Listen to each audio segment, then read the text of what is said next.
Bom, agora que estamos gravando, vou falar para vocês sobre a segunda fase da Revolução Francesa, que é da chamada Convenção Nacional, que é sem dúvida nenhuma o momento mais conhecido e o mais sangrento, né? O regime, antes dos regimes totalitários do século XX, foi sem dúvida nenhuma o regime mais sangrento, mais assassino que já existiu. Só para vocês terem uma ideia, né, de comparação, geralmente a Revolução Francesa é comparada à Inquisição, né, e surge como um governo que procura lutar contra todo o sistema, toda a mentalidade e toda a civilização cristã, né, que vai se desenvolver como civilização na Idade Média, e teve como um dos seus representantes máximos a Inquisição, que matou ao longo de 400 anos em que esteve em atuação aproximadamente 2.000 pessoas, né? E a Revolução Francesa na primeira semana já ultrapassou isso em muito. Ao todo, se nós somarmos a Revolução e principalmente esse período, que chama período do terror também, com as guerras napoleônicas, isso vai dar 5 milhões de pessoas mortas, né? Isso para a população mundial na época é algo impressionante. Então, eu vou recapitular o que eu falava na aula passada. Eu falava sobre as causas da queda, né, do regime da Assembleia Nacional, e por que esse governo, que na verdade não foi um governo provisório, né, eles pretendiam realmente continuar com a monarquia constitucional. A Assembleia Constituinte já tinha produzido, né, sua Carta Magna, já havia acontecido a proclamação dos direitos do homem e do cidadão, e o governo já estava bastante estabelecido. Só que, evidentemente, quando você corta os princípios que fundamentam uma sociedade, né, e no caso da França foi uma ruptura muito violenta, né, com a filha primogênita da igreja, né, aquela que foi durante séculos o braço armado da Igreja Católica, e a potência, por assim dizer, que esse termo, claro que existia a palavra, mas não era usada da mesma forma, não, uma potência conservadora, se transformou na difusora de todo tipo de ideologia revolucionária pelo mundo nos próximos 200 anos depois da Revolução. Então, o que vai acontecer nesse período é que esse regime vai, evidentemente, sofrer de uma instabilidade muito grande. Não vai conseguir resolver os problemas econômicos que ele tinha se proposto a resolver. Cada vez mais, né, a fome vai se espalhar pela França toda. Eles não vão ter modo de resolver isso. O regime se torna terrivelmente impopular. As principais lideranças políticas, figuras políticas morrem. O principal deles é o Mirabeau, que morre de câncer em 1791. E o Marquês de Lafayette, que era a figura mais popular, ele não fazia parte da Assembleia Nacional, era o chefe da Guarda Nacional francesa, se tornou muito impopular a partir do massacre do Campo de Marte, Champ de Mars. Ele não foi responsável por esse massacre, mas a culpa recaiu sobre ele, né? Aquele que ordenou que os soldados disparassem sobre o povo que estava ali protestando foi o prefeito de Paris, então o prefeito de Paris, o Bailly, né? Então, um astrônomo, uma dessas figuras, dessas nulidades que aparecem e prosperam nesses períodos em que as maiores inteligências vão embora e brilha tudo aquilo que não presta. Então, o governo vai cair por um golpe que vai ser orquestrado pelos dois principais clubes de debate que existiam na época, que tinham sido fomentados pela maçonaria. O clube dos Cordeliers, como eu já expliquei na aula anterior, vem de franciscanos. Os franciscanos eram chamados, e são chamados até hoje, né, na França, de Cordeliers. Isso é só uma justaposição, né, de duas palavras. Os franciscanos têm eles amarram, né, o hábito que eles mesmos tecem, né, e é a corda ligada, a corda amarrada, a corda liée. Isso deu origem à expressão que significa franciscano, e num convento franciscano abandonado é onde começou a se reunir esse clube de debate, que tinha como presidente o Jorge Danton, que vai ser uma das figuras mais populares da Revolução nesse período. Vai ser, depois desse golpe, nomeado ministro da Justiça do governo da Convenção Nacional. O outro clube de debates é o clube dos Jacobinos, né? Jacobin, francês, é o nome que eles usavam para designar a ordem dominicana. E o clube dos Jacobinos vai ser presidido pelo Robespierre, Maximilien Robespierre. São figuras também moralmente desprezíveis, inclusive Danton, que tinha uma fama de homem justo, honesto. Mais tarde vão recair várias acusações de corrupção sobre ele. Inclusive vai ser uma das causas dele ter caído em desgraça. Mas enfim, com esse golpe já orquestrado, eles, no dia 10 de agosto de 1792, diante, como eu já disse, né, da fome, da crise econômica, diante da instabilidade política e da desmoralização das principais figuras que ainda estavam vivas, e também por causa do desastre militar, que a França tinha sido invadida pelas duas potências alemãs, né, a Áustria e a Prússia, e tinham sido derrotadas no terreno da atual Bélgica. E as tropas já estavam dentro do território francês e se dirigiam a Paris. O governo totalmente desmoralizado, sem nenhuma condição de reagir. Então houve uma insurreição dos mais radicais, né? Esse governo, depois que toma o poder, portanto um golpe dentro da própria Revolução, vai abolir a monarquia, vai instituir uma república. Isso vai ser a primeira república francesa. A França, ao longo da sua história recente, teve 5 repúblicas, né? Atualmente essa é a 5ª república francesa. A primeira república foi essa, revolucionária. A segunda foi da Revolução de 1848, que durou só 2 anos. Na primeira eleição eles elegeram Luís Bonaparte, que deu um golpe em seguida. A terceira república vai ser em 1870, né, com o intervalo aí da Comuna de Paris, com 71, depois da derrota de Napoleão III para a Prússia, né, que vai se tornar Império Alemão. Esse regime mais tarde vai cair com a invasão alemã na Segunda Guerra. Quando eles forem libertados, eles vão querer fazer uma nova Constituição e restabelecer a República, uma 4ª República, portanto, e mais tarde o Charles de Gaulle vai fazer uma nova Constituição. Então eles têm a mesma estabilidade que a nossa República. 5 regimes diferentes, só republicanos, né? Tirando os 2 impérios, né? E o regime da restauração. Quer dizer, a França morreu qualquer possibilidade dela se estruturar politicamente de maneira racional. E esse período aí vai ser o paroxismo, o auge, o ápice da Revolução. A Convenção Nacional vai se formar, portanto, por duas... Não são 2 câmaras, na verdade uma assembleia só, mas que vai ter uma divisão mais ou menos formal entre 2 partidos. Um mais radical, que são os chamados La Montagne, a montanha, e os outros vão se chamar La Plaine, a planície.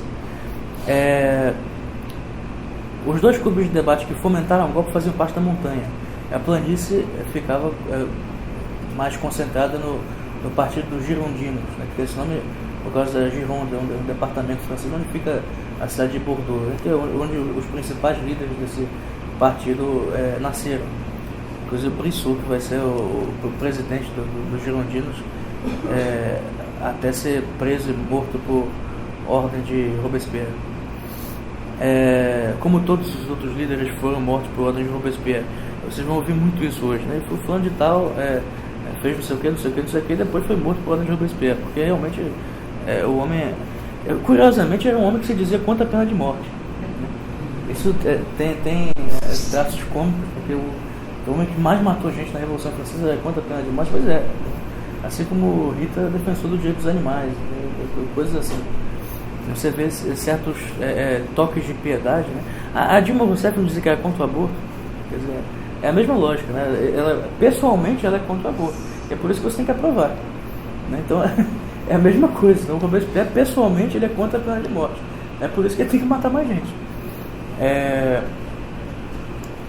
Mas então, o que nós observamos é que vai haver claro, né, uma radicalização progressiva, porque, como eu já expliquei antes, numa situação anárquica, né, sempre aquele que tem o discurso mais agregador, o discurso mais radical, vai chamar mais a atenção das massas, né, e como Aristóteles dizia, numa situação de democracia, quer dizer que era a degradação da república, que você tem um poder irrestrito das massas, que essa convenção vai estabelecer o sufrágio universal, sempre aqueles que são mais radicais vão tender a subir ao poder, né? O demagogo, o discurso do demagogo vai naturalmente atrair as massas, e mais tarde essa situação caótica, anárquica, vai precisar ser resolvida mediante uma ditadura.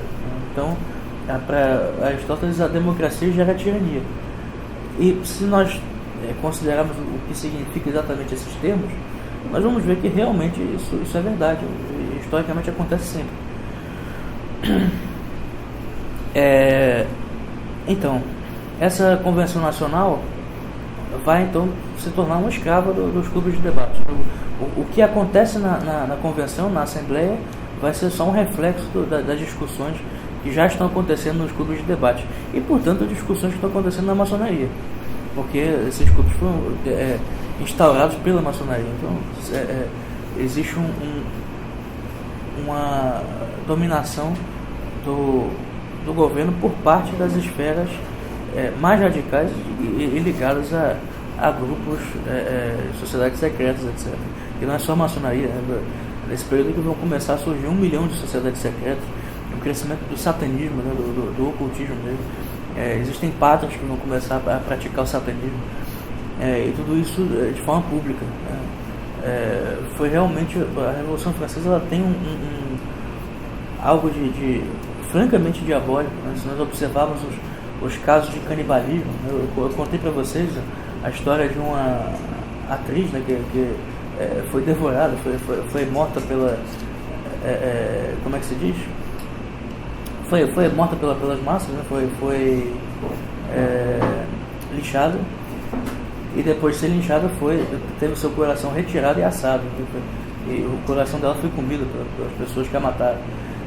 Cenas como essa se repetiam, uma coisa impressionante, né? Então é claramente um regime que tem algo de diabólico, né? Intrinsecamente demoníaco. Então, com essa radicalização progressiva, né, surge, evidentemente, o resultado último da Constituição Civil do Clero, né, que é o que eu tinha falado um pouco para vocês na aula anterior, o que foi essa Constituição, etc.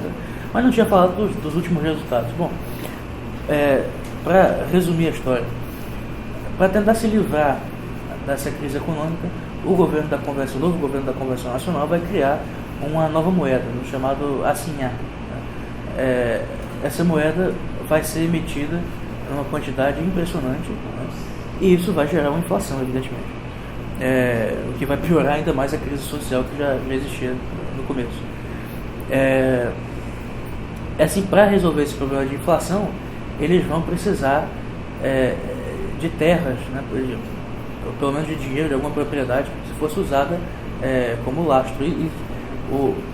Um bispo, né, o bispo de Autun, o famoso Talleyrand, que era um homem que só usava suas vestes eclesiásticas para poder se pronunciar contra a igreja, é um homem que recebeu todos os sacramentos. Ele foi padre, foi casado, foi tudo. Serviu a todos os governos, ele servia a monarquia francesa, depois vai servir o governo da Assembleia Nacional, vai servir ao governo da Convenção, vai servir ao governo do Diretório, vai servir a Napoleão e a Restauração, tudo. Quer dizer, ele é realmente um homem de convicções. Mas o que acontece é que o Talleyrand vai propor um bispo, né? Vai propor o confisco das terras da igreja. vai fazer um pronunciamento, finalmente, né, com as suas vestes, tudo paramentado, com as suas vestes sacerdotais. Deve ter espantado muito, né, os seus colegas, e para propor exatamente isso: nós vamos confiscar as terras da igreja, a igreja vai resolver a situação da França. E aí isso, vai se criar com isso uma bagunça, porque em várias dessas terras confiscadas eles tiveram que retirar, né, existiam mosteiros, etc. Então eles tiveram que tirar os monges, né, e colocavam os monges alojados em mosteiros de outra ordem. Então você imagina, né, com disciplinas diferentes convivendo juntas. Então, foi se instalando o caos dentro da igreja, inclusive. Esse regime vai proibir formalmente a religião católica como existia antes. Quer dizer, o que era só uma opção quase forçada, agora vai ser forçada mesmo. Eles tinham, né, a Constituição Civil do Clero criou um clero nacional francês. Esse clero nacional vai, como é que eu vou dizer, vai se estabelecer como um clero francamente cismático. Eles vão criar uma missa diferente, um rito diferente, onde vão se celebrar, vão ser cantados os grandes hinos revolucionários, né, no meio da missa, e palhaçadas desse tipo. Vão instituir eleições para padres, para bispos, etc. E isso aqui é o mais impressionante, né? No início havia uma liberdade de culto, para o chamado culto refratário, mas aos poucos ele vai sendo tolhido pelas próprias militâncias organizadas, né, dos revolucionários, que vão impedindo os padres fiéis de celebrarem as suas missas. Então, o governo da conversão vai formalmente proibir o culto refratário. A não ser, vão abrir uma exceção para Danton, porque ele vai se casar com, acredite se quiser, um dos principais líderes, o líder do Clube dos Cordeireiros, ministro da Justiça da Convenção Nacional, era católico, e vai se casar com uma moça do culto refratário, uma católica conservadora. Eles vão abrir uma exceção para ele, mas tirando isso, ele vai ficar viúvo durante esse período e alguns meses depois já vai se casar de novo. E esse casamento dentro do culto refratário. Mas enfim, então a religião católica como existia praticamente desaparece. A igreja volta para as catacumbas mesmo. O governo vai criar novos símbolos para substituir os símbolos católicos, vai criar um novo calendário, novos feriados, tudo isso para você aos poucos, né, os feriados de profissões, coisas como existem hoje, né, de grupos de pessoas, feriados dependendo do parentesco, né, dia da mãe, dia do pai, etc. Tudo isso aí, esse tipo de celebração vai ser uma invenção da Revolução Francesa. O calendário novo que eles criaram, eu vou ler para vocês aqui como é que eles se organizavam. Os 12 meses eram iguais, todos eles tinham 30 dias, em 3 semanas de 10 dias. Você vê que é realmente uma ideia de uma civilização nova. Eles queriam largar tudo aquilo que foi sendo desenvolvido ao longo da história. Os calendários, eles são, né, eles mostram muito a respeito da nossa cultura desde os tempos do paganismo. Se nós formos ver os dias da semana, exceto em português, que foi uma recomendação, não esqueci qual papa foi, mas um dos papas do Concílio de Trento recomendou que esse calendário fosse modificado em relação às semanas, porque existia uma reminiscência dos deuses pagãos, e foi só Portugal que aceitou isso. Então nós falamos segunda-feira, terça-feira, quarta-feira, por causa do Papa, lembrei, Gregório XIII. Foi um pouco depois do Concílio de Trento, 1580 por aí, que ele fez essa sugestão de novo calendário, e essa sugestão foi aceita por Portugal somente. Os outros países continuaram com os dias da semana, com os nomes pagãos, os nomes dos deuses pagãos, os nomes dos planetas. Em francês continuava, né, e continua até hoje, porque eles voltaram para o calendário antigo, né, lundi, mardi, mercredi, quer dizer, o dia da lua, o dia de Marte, o dia de Mercúrio, etc. Que eram deuses do mundo pagão. Isso também em relação aos meses do ano. Você tem meses que homenageiam pessoas, né, julho, agosto, outros que homenageiam deuses, né, janeiro, que homenageia Deus Jango. Enfim, o março, né, o homenageador Marte. Enfim, o calendário novo francês, ele vai ser feito, vai ser uma espécie de repaganização, só que com um fetiche científico. Eles vão querer, daí também a mudança nas grandes medidas, né? Vão criar, por exemplo, a medida do metro, que é usada até hoje, né?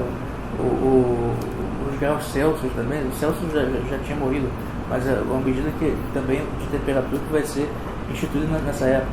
Quer dizer, eles querem uniformizar as medidas e fazer tudo só com referências puramente científicas, descontando a formação histórica, né? Todas as medidas, né, que um povo desenvolve, antigamente cada povo tinha a sua, né? No mundo anglo-saxônico eles preservam um pouco isso, eles têm um pouco das medidas tradicionais, mas no resto do mundo não existe mais isso. Essa uniformização, ela tira, né, muito do legado histórico de cada país, né? Hoje a gente usa as medidas tradicionais de uniformidade. Sim. O legado a pé é tudo padronizado. A gente se usa. Pois é. Agora, a gente perdeu muito. Na França tinha, depois para Toise, né? Toise, não existe mais. Então, para as medidas, a medida do metro é uma fração, né, da medida do diâmetro da perna. A medida que foi feita errada, né? Mais tarde se verificou que eles fizeram a medida errada, quer dizer, o metro não significa nada, ele é só um padrão que vai ser replicado, mas a medida errada do diâmetro da Terra. Então, os meses eram os seguintes: Vendémiaire, que é o mês das vindimas, Brumaire, o mês das brumas, Frimaire, o mês do frio. Esses três formavam o outono, o ano começava no outono. Você tinha Nivose, o mês da neve, Pluviose, o mês das chuvas, Ventose, o mês do vento. Eram os meses do inverno. Germinal, o mês da germinação, Floreal, o mês das flores, e Prairial, o mês dos prados, né, a primavera. E os meses do verão, Messidor, o mês das colheitas, né, messis em latim, Thermidor, a temperatura, a terra, mês do calor, e Frutidor, mês dos frutos. Então são referências, né, ao tempo, ao clima, à terra, sem nenhuma retaguarda histórica. Eles vão chamar para fazer isso um poeta, né, que não ficou famoso por nenhum dos seus poemas, ficou famoso por essa porcaria que ele fez. Os dias da semana, né, vão ser, esse é o mais ridículo ainda, né? Un dia, 2 dias, 3 dias, 4 dias. Então o dia 1, dia 2, dia 3, dia 4, dia 5, né? Até o dia 10, decadique, né? Essa medida foi um pouco impopular, porque o dia passou, a semana passou até 10 dias, né? E você só tinha um dia de descanso a cada 10. Então, perdeu um pouco o descanso, um pouco, né? Então não foi uma medida muito popular, não. E como são 12 meses de 30 dias, são 360, ficou faltando 5. E nos anos bissextos, mais um. E eles criaram um feriado, que são os Sans-Culottes, homenagem aos Sans-Culottes. Os Sans-Culottes era uma espécie de militância dos jacobinos, a militância mais radical, mais assassina de todos. Usavam o gorrozinho vermelho, que é um ancestral do boné do MST. Os Sans-Culottes, eles se chamavam assim por uma referência ao culotte. Culotte é uma calça de equitação, né, que era usada pelos nobres, porque na época as pessoas andavam a cavalo. E o sinal de que você andava a cavalo e, portanto, você tinha dinheiro, é que você usava essa calça. O resto do povo usava calças comuns, né, o pantalão. Então os sans-culottes eles vão criar esses dias em homenagem aos sans-culottes. Dia da virtude, dia do engenho, dia do trabalho, dia da opinião. Só não vale a opinião que é contra eles. Dia da opinião, dia das recompensas e nos anos bissextos, dia da revolução. Não pode faltar. O sans-culottes tinha um hino que ficou famosíssimo, né? É o Sairá. Sairá vai dar certo, vamos vencer, algo assim. Essa expressão sairá. Eu vou ler aqui uma tradução para vocês, uma tradução que melhora muito, tá? Porque ele tira os palavrões e em português deixa o hino um pouco mais palatável, mas mesmo assim tem assassino. É o que eles dizem: vamos vencer, vamos vencer, vamos vencer, vamos enforcar os aristocratas. Vamos vencer, vamos vencer, vamos vencer, vamos enforcar nos lampiões, e depois de enforcá-los, vamos empalá-los todos. Esse vamos empalá-los todos, na verdade em francês é on leur fichera la pelle au cul. Um pouco diferente, né? Um pouco pior. Há 300 anos eles nos prometem que nos vão conceder pão. Há 300 anos eles dão festas e entretêm prostitutas. Há 300 anos somos esmagados. Chega de mentiras e falatórios. Estamos fartos de morrer de fome. Aí continua: o castigo de vocês está próximo, pois o povo retoma seus direitos. Vocês já nos ferraram muito. Isso já era, senhores reis. Não vão mais ferrar com a gente. Agora vocês é que serão ferrados, pois somos nós que fazemos a lei. É uma coisa horrível, né? E depois volta o refrão dizendo que vão enforcar os aristocratas nos lampiões. Se vocês têm uma ideia da retórica revolucionária, o que era nesse período. Existiam outros hinos revolucionários um pouco mais comportados, mas esse aí é especialmente assustador. Um deles vai ficar muito popular, vai virar o hino da França, a Marselhesa, que foi composto durante o contexto das guerras revolucionárias, sobre as quais eu já vou falar para vocês. Então, mas a perseguição à igreja durante esse período vai chegar ao ápice, né? Esse projeto que eles tinham de uma nova civilização, Deus não tinha lugar a não ser o Deus maçônico, o ser supremo, grande arquiteto do universo. Mas qualquer conteúdo revelado era explicitamente rejeitado pelo governo. Então o novo culto, a nova igreja do clero francês, o clero nacional francês, não era mais uma igreja católica, era só um enfeite, né? Um substituto da religião católica, mas um substituto muito mal feito.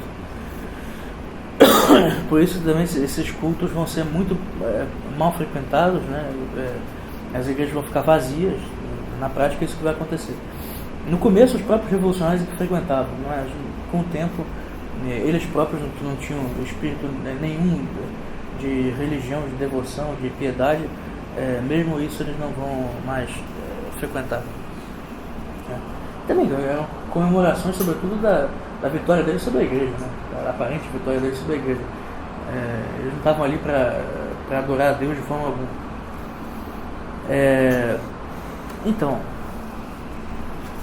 a proibição à igreja também vai chegar ao ponto de você não poder mais carregar símbolos religiosos. No período do terror propriamente dito, os crucifixos vão ser proibidos, escapulários, tudo isso você não podia mais usar na rua. Robespierre vai implantar um princípio maravilhoso quando ele decidir. A coisa acontece mais ou menos da seguinte forma: o governo da Convenção Nacional, né, vai começar com um estrondoso sucesso militar, que é a Batalha de Valmy, em setembro de 1792. Eles vão tomar poder em agosto, em setembro vão vencer uma batalha usando a estratégia nova do recrutamento em massa, levée en masse. Isso vai revolucionar para sempre a história das guerras, porque surge né, o novo tipo de guerra que envolve a sociedade inteira. Antigamente os exércitos eram exércitos profissionais, né, não que os de hoje não sejam profissionais, mas eles tinham um contingente pequeno e se baseavam sobretudo em manobras militares, em campos de batalha, mais ou menos como um jogo de xadrez. A partir da Revolução Francesa, a guerra passa a envolver todo mundo, né? Os homens que já têm idade para poder lutar são todos forçados a lutar, o alistamento se torna obrigatório. As mulheres, né, vão fazer parte da guerra nas fábricas, né, produzindo armamentos, como enfermeiras, etc. Tudo isso vai ser compulsório. Né? Então, mas isso eles criaram esse sistema, eles tiveram vontade de alguma coisa que eles entenderam realmente. E se você for olhar uma pergunta depois no final, guarda essa pergunta. Eu já digo que eu não sei responder. Não. Mas eu imagino que não. Eu imagino que não existia nada como isso, não.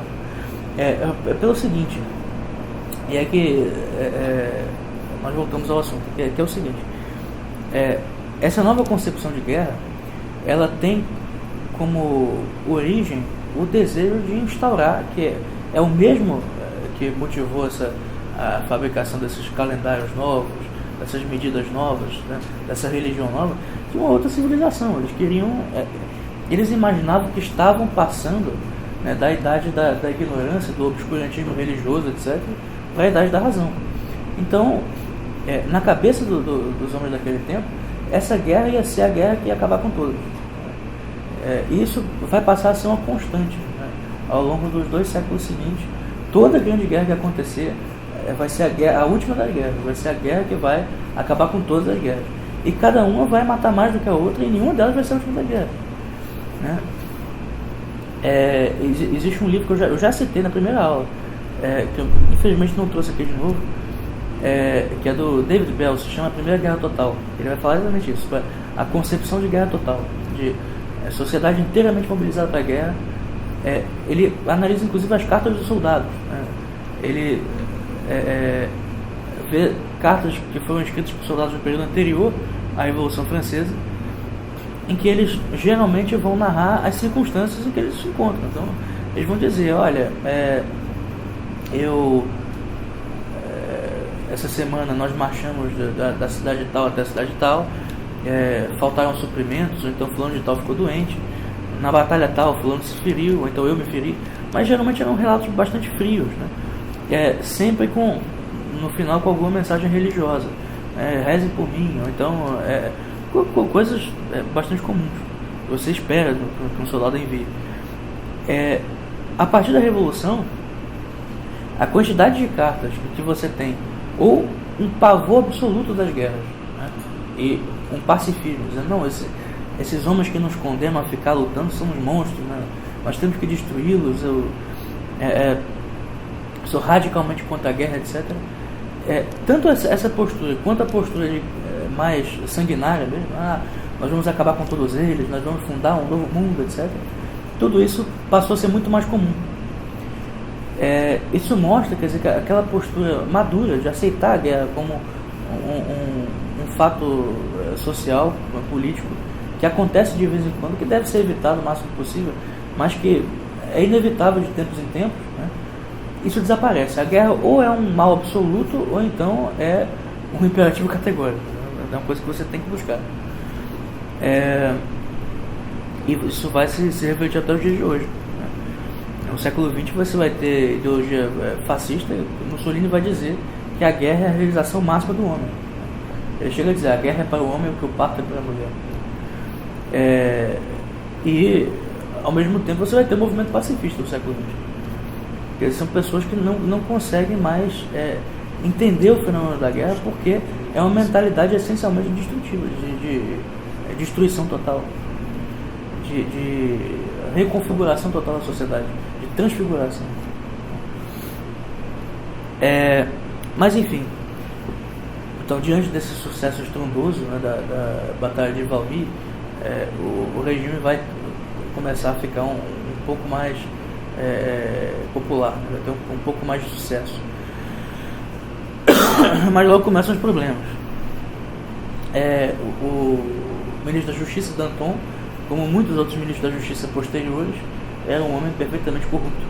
E basta nós lembrarmos aqui que no Brasil, alguns governos atrás, nós tivemos a situação assim muito pior do que a do Jorge Danton, de um ministro da Justiça que era advogado do principal traficante do país. Isso já aconteceu. Você pensar sobre isso, refletir 5 minutos sobre isso, você vai assim quase desistir de ser brasileiro mesmo.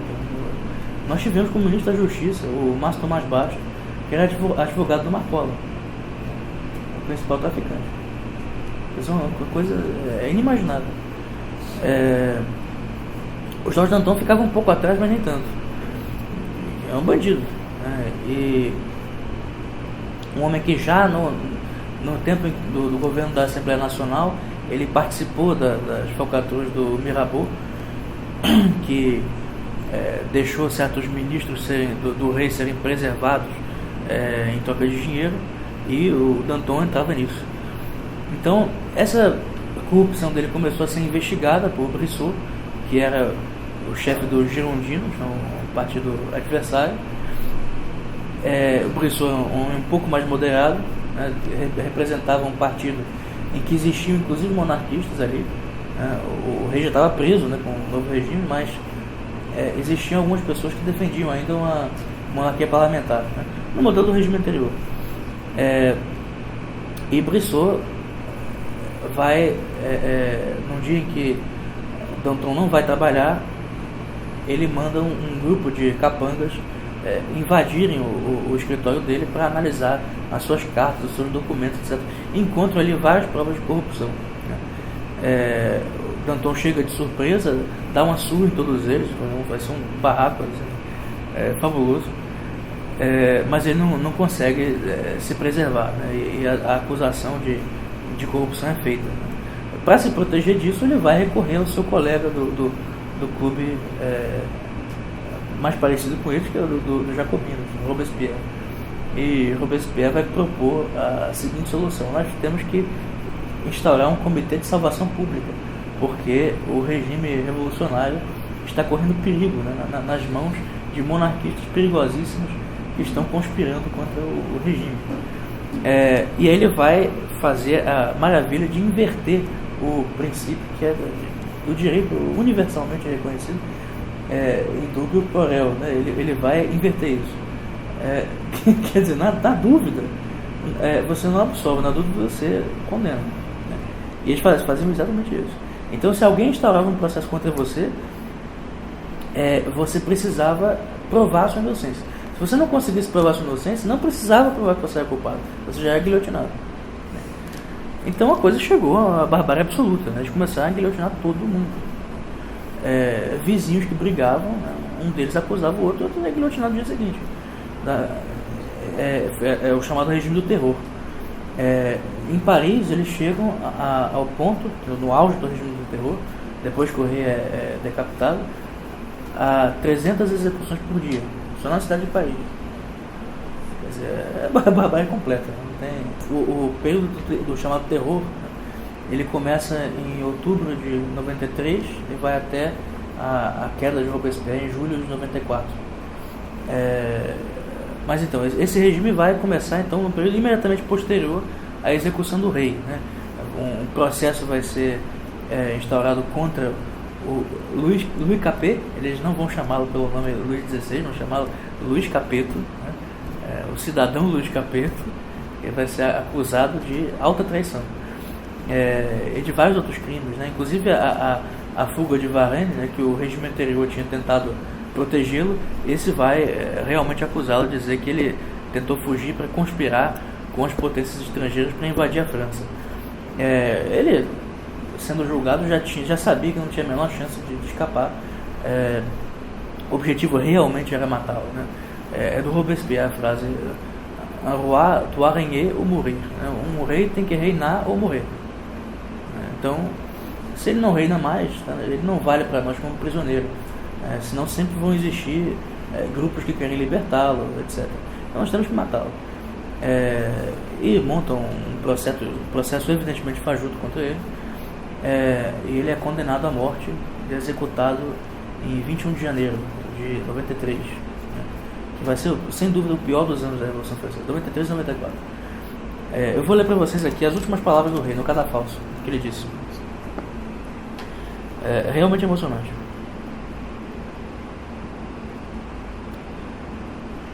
Diz o seguinte: entrego minha alma a Deus, meu Criador. Rogo-lhe que a receba em sua misericórdia.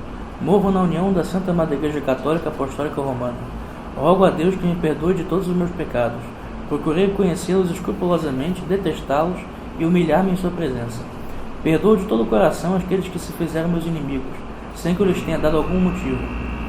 Rogo a Deus, acima de tudo, que lance um olhar misericordioso sobre minha mulher, meus filhos e minha irmã, que há muito tempo sofrem ao meu lado. Recomendo meus filhos a minha mulher, nunca duvidei de sua ternura materna. Rogo a minha mulher que me perdoe de todos os males que sofreu por mim. Recomendo a meu filho, se tiver o infortúnio de se tornar rei, que considere dever-se por inteiro a felicidade de seus concidadãos e que esqueça todo o ódio e todo o ressentimento, especialmente tudo que tiver relação com os infortúnios e as tristezas que experimento. Perdoo ainda de boa vontade aqueles que me reservaram maus tratos e gestos que acharam que deviam usar para comigo. Concluo declarando diante de Deus e prestes a surgir à sua frente que não me responsabilizo por nenhum dos crimes que me foram imputados. Povo, morro inocente, perdoa os autores de minha morte. Rogo a Deus que o sangue que vocês derramarão jamais recaia sobre a França. É algo realmente deixar a pessoa emocionada. Não vou chegar ao ponto de dizer que o Luís XVI morreu como mártir. Ele não era nenhum santo, não foi o melhor dos governantes, mas um homem que tentou ser justo e que agia de acordo com a sua consciência. E o regime que o matou, uma coisa de uma barbárie incomparável com qualquer tirania de que pudessem acusá-lo. Então, depois de Luís XVI, vão ser decapitados, vão instaurar um processo contra a sua esposa, Maria Antonieta, que vai ser acusada, inclusive os atos de libertinagem dela anteriores também vão ser mencionados. Vão dizer que uma vez ela dormiu com um amante na frente do filho, o que ela vai negar enfaticamente, mas vão acusar disso. E também vai ser executada alguns meses depois. O filho deles mais velho, que seria Luís XVII, vai continuar preso, vai ser enviado um pouco antes de morrer para ser criado por um comitê revolucionário, para ser educado por um comitê revolucionário. Lá ele sofre maus tratos, né? Passa fome e morre com uma doença misteriosa pouco tempo depois. Quer dizer, uma coisa horrível, né? Era adolescente, pré-adolescente, acho que tinha 11 anos, se não me engano. É por isso que o irmão mais novo de Luís XVI, o Conde de Provença, quando for assumir o trono no governo da Restauração, vai usar o nome de Luís XVIII, em respeito ao Luís XVII, teria sido Luís XVII, porque ele chegou a ser rei, ele não foi coroado, nunca teve poder algum, mas houve um período aí de alguns meses, eu acho que alguns anos, ele morreu em 95, entre a morte de Luís XVI e a morte dele. Então, durante esse período em que ele esteve preso, ele não foi rei, né? Segundo o argumento dos legitimistas que eles seguem até hoje. Existem várias linhas, né, da monarquia francesa. Segundo o direito natural. Sim.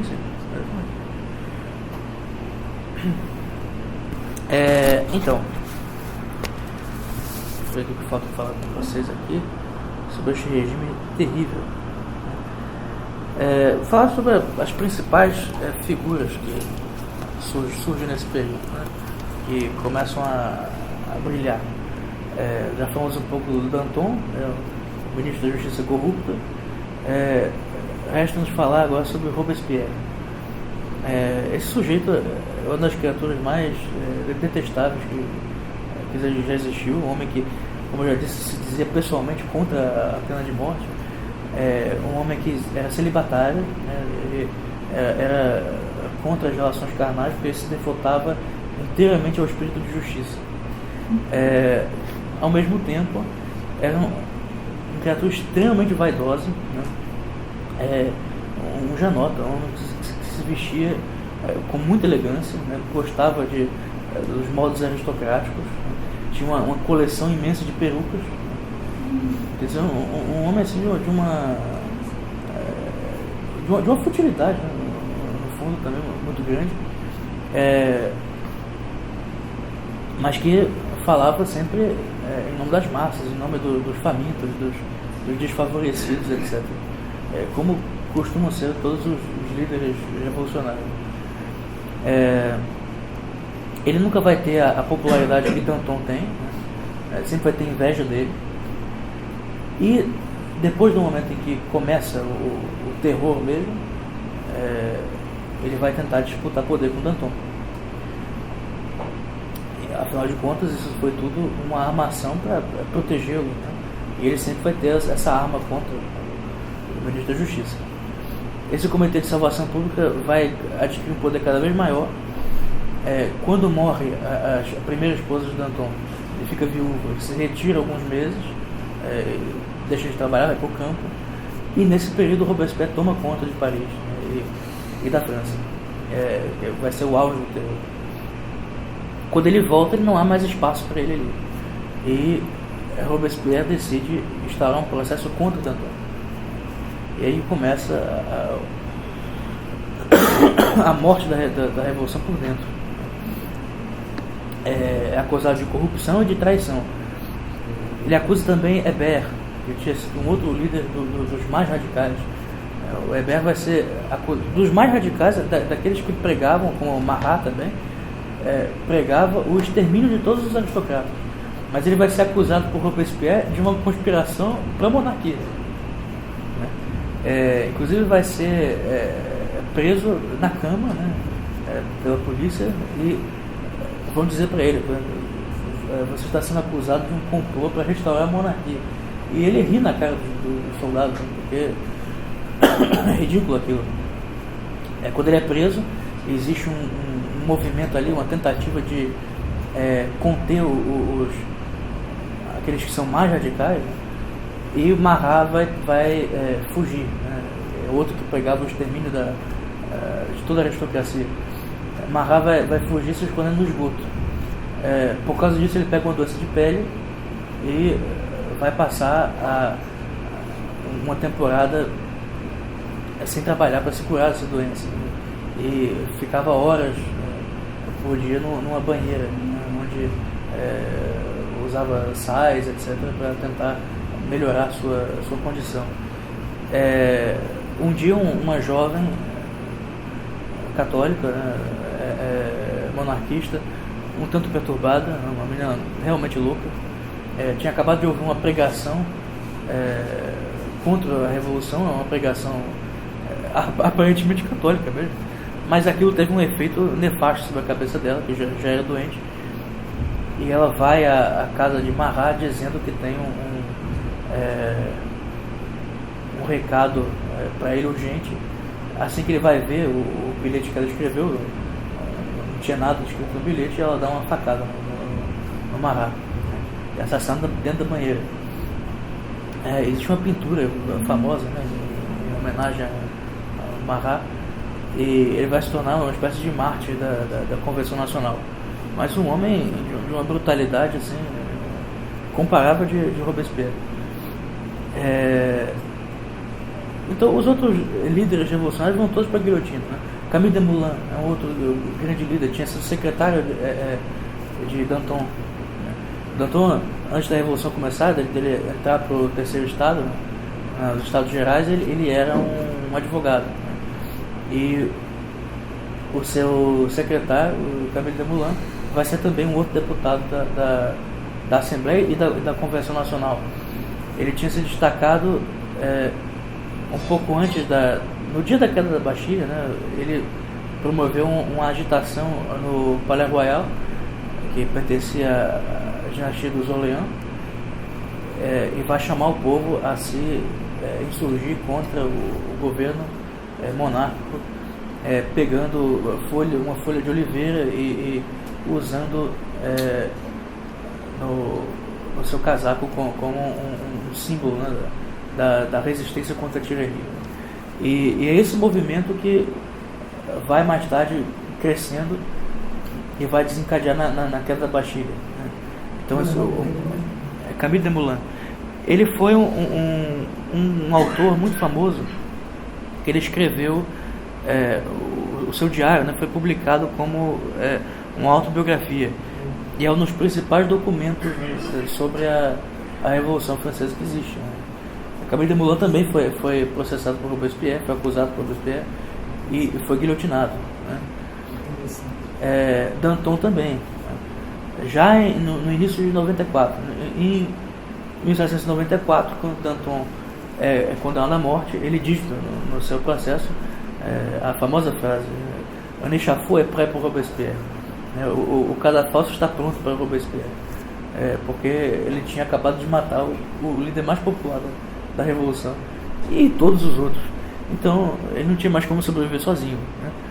Ele e o seu famoso capacho Saint-Just, né? Que de justo só tinha um nome, que é um outro assassino. No início da Revolução, na fase inicial, ele tinha tocado terror no campo, né? Tinha devastado propriedades, assassinado pessoas. Um assassino, um rapaz muito jovem, né? De 20 e poucos anos, descrito como muito bonito, um jovem sedutor, atraente, um assassino. Vai se tornar o braço direito de Robespierre no Comitê de Salvação Pública. Esse momento, no momento em que Danton é mandado para a guilhotina, o regime começa a ficar acéfalo. Todos os líderes foram mortos. Eles não resolveram o problema econômico, porque a nova moeda gerou uma inflação gigantesca. A perseguição à igreja não consegue erradicar o catolicismo da França, pelo contrário, ele renasce, né, com uma força maior, quando acontece a rebelião da Vendée, uma rebelião católica. Quer dizer, o regime não tem mais como se sustentar. Robespierre começa a levar os seus delírios assassinos até a loucura pura e simples, e as pessoas começam a rir durante os discursos dele, né? Ele promove já em 94 a Fête de l'Être Suprême, a festa do Ser Supremo, com a celebração maçônica. Ele vai realizá-la em Paris, onde tinha acontecido a primeira festa da Revolução Francesa, a Fête de la Fédération, o Campo de Marte, onde também houve o massacre do Campo de Marte, em 91. Em 94 ele faz lá a Festa do Ser Supremo e faz um discurso de 10 horas. Discurso insuportável, as pessoas começam a dormir, a bocejar, a fazer gracejos, né? E a popularidade dele vai embora. Também começa a ter delírios a respeito da sua própria morte. Ele, de alguma maneira, prevê que vai morrer em breve e começa a receber cartas de uma senhora de 69 anos que dizia que estava grávida do Robespierre, e dizia que quando ele morresse, ele ia renascer como filho daquela mulher de 69 anos. E ele acreditou. É incrível isso. Ele estava tão maluco que acreditou, e foi conhecer a mamãe. Foi à casa da velha, conhecer a mãe da sua futura encarnação, né? E contou isso no dia seguinte para a Convenção Nacional. Foi anunciar isso. E foi uma gargalhada geral, né? Foi totalmente desmoralizado. Começaram as acusações contra ele, né, de julgamentos injustos, de corrupção também, etc. E armam um golpe contra ele, né, que é a chamada reação termidoriana. É um movimento, apesar do nome reação, é um movimento reacionário no sentido de querer preservar as conquistas revolucionárias, mas é igualmente revolucionário. Em julho de 94, eles vão dar um golpe. Robespierre, ele já sente que esse golpe está se articulando e se reúne com uma parte da Guarda Nacional na prefeitura de Paris. Eles se armam, mas não tem forças para resistir ao golpe, um pouco antes de acontecer a batalha vai chover e parte das tropas de Robespierre vão se desanimar, vão ficar com medo também, vão embora. Então é praticamente uma invasão, não existe uma guerra, uma batalha, né? A prefeitura de Paris é invadida. Quando entram no palácio, Robespierre tenta do suicídio, mas não consegue. Ele cai na hora que vai atirar na sua própria boca e a pistola ele vai atirar no queixo, na verdade. Vai ficar com o queixo pendurado. Vai ser executado no dia seguinte sem julgamento, né? Que é realmente um golpe, né? Eles não tiveram a menor preocupação em tentar dar uma aparência de legalidade. Não, ele foi executado junto com o Saint-Just, né, no dia seguinte, acho que 18 de julho de 94, guilhotinado. Então aí estão guilhotinados todos os grandes líderes da Revolução Francesa. A fase do terror tem fim e vai se estabelecer o governo do Diretório, de onde mais tarde vai sair Napoleão Bonaparte, que a meu ver, né, eu não sou historiador, não sou especialista em absolutamente nada, foi um continuador da Revolução. Napoleão jamais negou a Revolução, jamais negou a sua juventude como jacobino, ele só continuou isso, a Revolução por outros meios, né? Então, a narração histórica, né, desse período nós já terminamos. Eu vou falar mais tarde com vocês um pouco sobre o governo do Diretório, um governo bastante impopular, no momento em que a Revolução já estava desmoralizada, já começava a se montar uma reação monarquista, e mais tarde com a ascensão do próprio Napoleão. Uma reflexão que é interessante nós fazermos sobre esse período é que vai ser o primeiro período na história que vai surgir uma polarização direita e esquerda com esse nome.